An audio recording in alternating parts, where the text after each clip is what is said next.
राष्ट्रीय रक्षा विश्वविद्यालय द्वारा आयोजित अमृत कौशल विकास योजना सुरक्षार्थ सुरक्षा गार्ड प्रशिक्षण कार्यक्रम के आज के समापन सत्र में मंच पर उपस्थित प्रदेश सरकार में मेरे सहयोगी मंत्री श्री गिरीश चंद्र यादव जी, कुलपति राष्ट्रीय रक्षा विश्वविद्यालय प्रोफेसर विमल एन पटेल जी, अपर मुख्य सचिव गृह श्री अवनीश कुमार अवस्थी जी, पुलिस महानिदेशक श्री देवेंद्र सिंह चौहान जी, अपर मुख्य सचिव युवा कल्याण श्रीमती डिंपल वर्मा जी, अपर पुलिस महानिदेशक कानून व्यवस्था श्री प्रशांत कुमार जी, प्रमुख सचिव मुख्यमंत्री कार्यालय श्री संजय प्रसाद जी, पुलिस विभाग के सभी अधिकारीगण,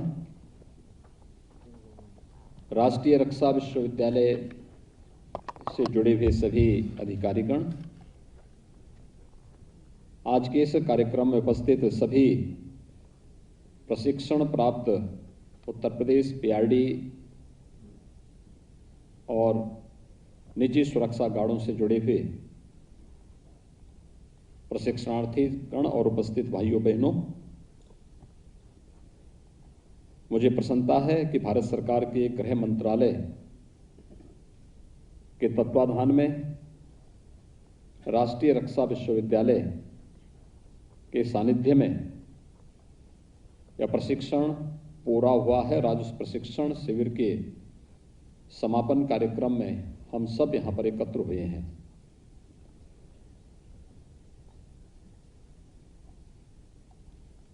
हमारी ऋषि मुनियों ने एक बहुत बड़ी बात कही थी। उन्होंने कहा था कि अयोग्यो पुरुषो नास्ति योजकः तत्र दुर्लभः, यानी कोई व्यक्ति अयोग्य नहीं है, बशर्ते उसे कोई योग्य योजक मिल जाए। और सुरक्षा के क्षेत्र में, वो आंतरिक सुरक्षा हो या बाह्य सुरक्षा, अब तक व्यावसायिक रूप से दक्ष हमारा अधिकारी हो या जवान हो, वह विभिन्न प्रकार के अपने प्रशिक्षण के दौर से गुजर करके इन कार्यक्रमों को आगे बढ़ाता था। लेकिन इस पर शोध हो सके,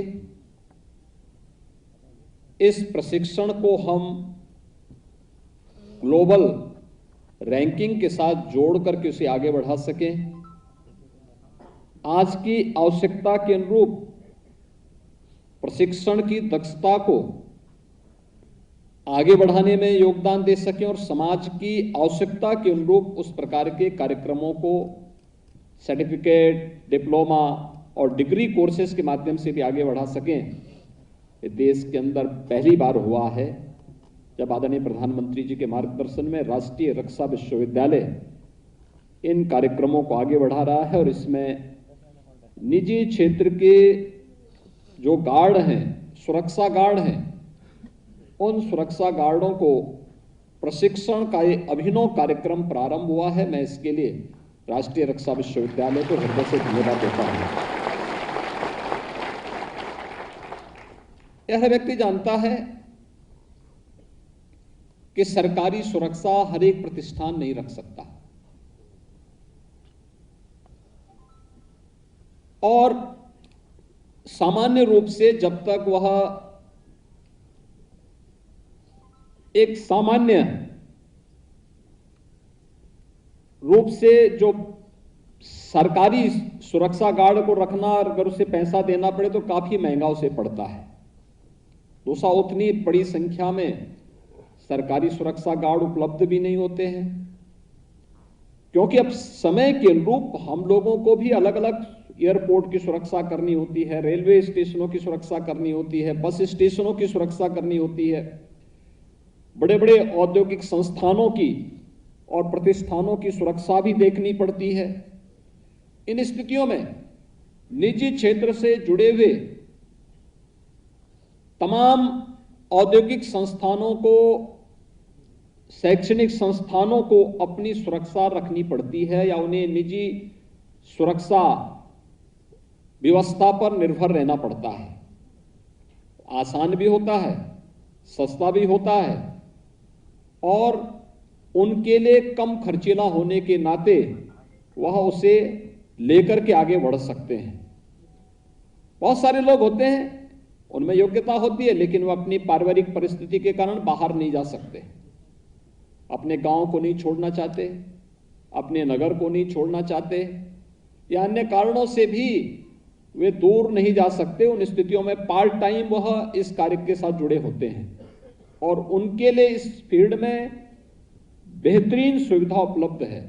और इस पर पहली बार प्रयास हुआ है कि जब निजी सुरक्षा से जुड़ी हुई उन कंपनियों को प्रशिक्षण का एक मंच राष्ट्रीय रक्षा विश्वविद्यालय ने दिया है।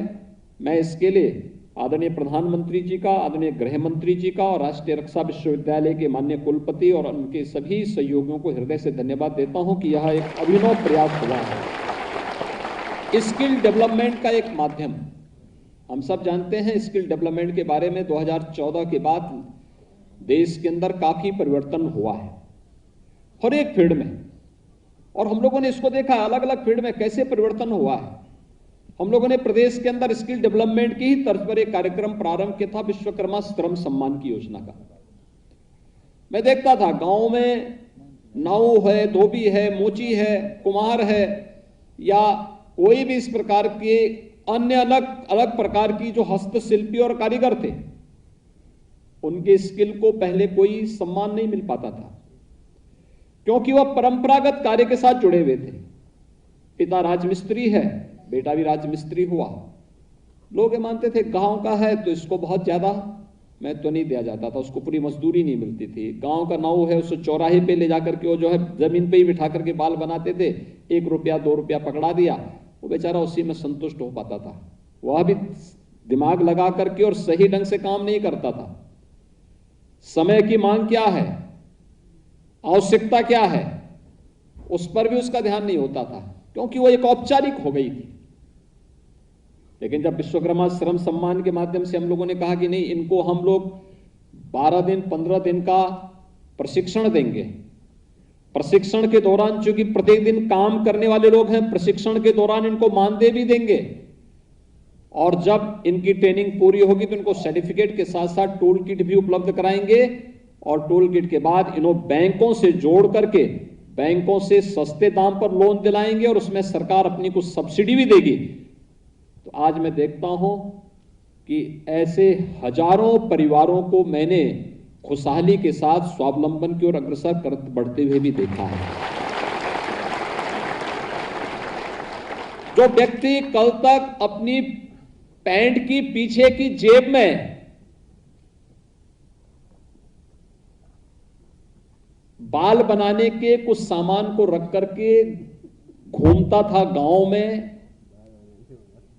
आज वह व्यक्ति अपना सैलून बनाकर खड़ा है। न केवल सैलून बना के संचालित कर रहा है बल्कि अन्य लोगों को भी रोजगार दे रहा है। यही है प्रधानमंत्री जी का विजन, जो स्किल डेवलपमेंट के माध्यम से उस व्यक्ति के हुनर को मंच देते हुए सम्मानजनक स्वावलंबन की ओर अग्रसर करने का एक प्रयास। और सुरक्षा क्षेत्र में यह एक अभिनव प्रयास प्रारंभ हुआ है। मैं धन्यवाद दूंगा युवा कल्याण विभाग को कि उन्होंने पीआरडी के जवानों को भी इसके साथ जोड़ने का काम किया है। निजी जो सुरक्षा से जुड़ी हुई तमाम संस्थान हैं, उसमें जो एक्स आर्मी पर्सन थे वे लोग अक्सर इस कार्यक्रम के साथ जुड़ते थे। उत्तर प्रदेश में भी ऐसे 2000 से अधिक कंपनियां संचालित हो रही हैं जो अलग अलग प्रकार से इन सुरक्षा गार्डों को इसके अनुरूप उपलब्धता भी कराते हैं। लेकिन अगर उनके पास एक सर्टिफिकेट है तो ये सर्टिफिकेट उसके लिए गारंटी भी हो जाता है। तो कहीं भी जाएगा उस सर्टिफिकेट को लेकर के उसकी एक मान्यता होगी कि कहाँ से है, राष्ट्रीय सुरक्षा विश्वविद्यालय से जुड़ा हुआ है और राष्ट्रीय सुरक्षा विश्वविद्यालय ने उसे प्रशिक्षण दिया है। प्रशिक्षण के लिए क्या क्या तौर तरीके होने चाहिए, इन सबको देने का काम किया है। मैं धन्यवाद दूंगा राष्ट्रीय रक्षा विश्वविद्यालय को कि उन्होंने उत्तर प्रदेश में भी अपने क्षेत्रीय कार्यालय की स्थापना की दिशा में एक प्रयास प्रारंभ किया है। ये क्षेत्रीय कार्यालय का जो यहाँ पर कार्य प्रारंभ होने जा रहा है, यह उत्तर प्रदेश के अंदर पहली बार हुआ है। अपराध की प्रकृति के अनुरूप हमें भी समय के अनुकूल अपने आप को आगे बढ़ाना पड़ेगा, ढालना पड़ेगा। साइबर अपराध होते थे, अपराध कहीं से हो रहे हैं। अक्सर होता था व्यक्ति की जब लालच बढ़ती थी तो वही कोई भी फोन करता था। मैं देखता हूं, जब मैं इसके बारे में जानकारी लेता हूं साइबर अपराध कहां से हो रहा है, पता लग रहा है कि किसी गांव में सुदूर किसी पेड़ के ऊपर बैठ करके वहीं एंटीना लगा करके वहीं से फोन किए जा रहे हैं और वहीं से फोन करते हुए जब कोई व्यक्ति को लालच होता है कि मेरा पैसा अचानक दोगुना हो जाएगा, दोगुना क्या, वो अपना अकाउंट नंबर दे करके वहां से जो पैसा है भी वह भी सब उसका खाली हो जाता है। और ये अक्सर शिकायतें आती थी। उत्तर प्रदेश में एक ही जगह थी थाना। आज हम लोगों ने सभी क्षेत्रीय जो हमारे 18 परिक्षेत्र हैं वहां पर हम इसकी लैब्स स्थापित कर चुके हैं, इन कार्यक्रमों को आगे बढ़ा चुके हैं। 2017 तक प्रदेश के अंदर फॉरेंसिक लैब हमारे पास मात्र 4 थी, आज बढ़कर के 12 हो चुकी है और 6 पर कार्य चल रहा है। और उत्तर प्रदेश आज अपना पुलिस एंड फॉरेंसिक इंस्टीट्यूट की स्थापना भी यहां पर कर रहा है, जिसमें हम राष्ट्रीय रक्षा विश्वविद्यालय के साथ एमओयू करने के बाद उन कार्यक्रमों को तेजी के साथ आगे बढ़ा रहे हैं। इस दिशा में अच्छे कैरियर के लिए जो संभावनाएं हैं, उन संभावनाओं को तलाशने के एक माध्यम बन रहे हैं। हमें उसके अनुरूप चलना पड़ेगा और मुझे विश्वास है कि जो ये प्रशिक्षण आज यहां पर संपन्न हो रहा है, यह प्रशिक्षण न केवल इन युवाओं के लिए स्वावलंबन का मार्ग प्रशस्त करेगा, बल्कि उनके रोजगार के लिए उन्हें आगे बढ़ने का एक मौका तो देगा ही, साथ साथ अन्य लोगों को भी योग्य प्रशिक्षण के माध्यम से एक मंच प्रदान करेगा। इस पूरे कार्यक्रम के प्रति अपनी शुभकामनाएं देता हूं और विश्वास व्यक्त करता हूं कि राष्ट्रीय रक्षा विश्वविद्यालय उत्तर प्रदेश गृह विभाग के साथ मिलकर के इन कार्यक्रमों को और तेजी के साथ आगे बढ़ा करके सभी जितने भी एजेंसियां सुरक्षा क्षेत्र में निजी क्षेत्र की जुड़ी हुई हैं, उन सब को भी इस क्षेत्र के साथ जोड़ करके अच्छा मार्गदर्शन प्रदान करने का कार्य